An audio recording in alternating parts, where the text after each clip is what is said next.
James, a name derived from the Hebrew Yaakov, then softened to James by centuries of linguistic erosion, poor spelling decisions and idiocy. A noble name carried by saints, kings, and at least 4 unqualified accountants working out of basements. But what few realize is that the name James, while appearing refined, is built on a long, squishy foundation of historical missteps and faint body odor.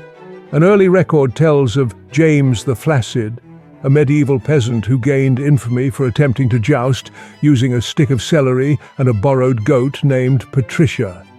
He lost, spectacularly, to a small child in a wheelbarrow.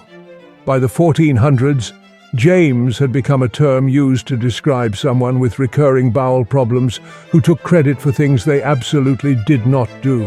In Elizabethan theatre, a James was slang for an actor who refused to learn his lines and just improvised with the word "behold" until physically removed. In maritime history, the SS James was the only ship to sink before it touched water, crushed under the weight of its own smugness. The captain, one James Jameson James, was last seen trying to barter with a seagull for a second chance at dignity.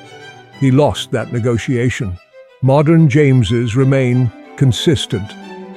Statistically, a man named James is 82% more likely to describe himself as an idea guy and have no follow-through. Jameses also display an unshakable belief that they would have been great at fencing if they'd had the chance. And they all own a jacket they describe as statement outerwear. Some scholars believe all Jameses are cosmically linked. When one James trips over a curb, 3 others mysteriously sneeze, and one spontaneously starts explaining cryptocurrency to a bored dog. And yet, for all their sins, Jameses endure.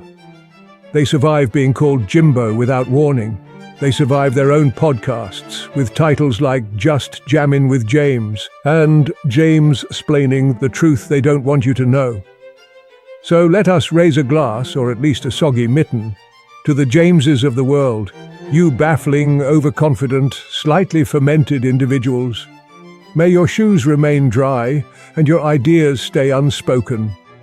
Which name should I do next? Subscribe and comment yours.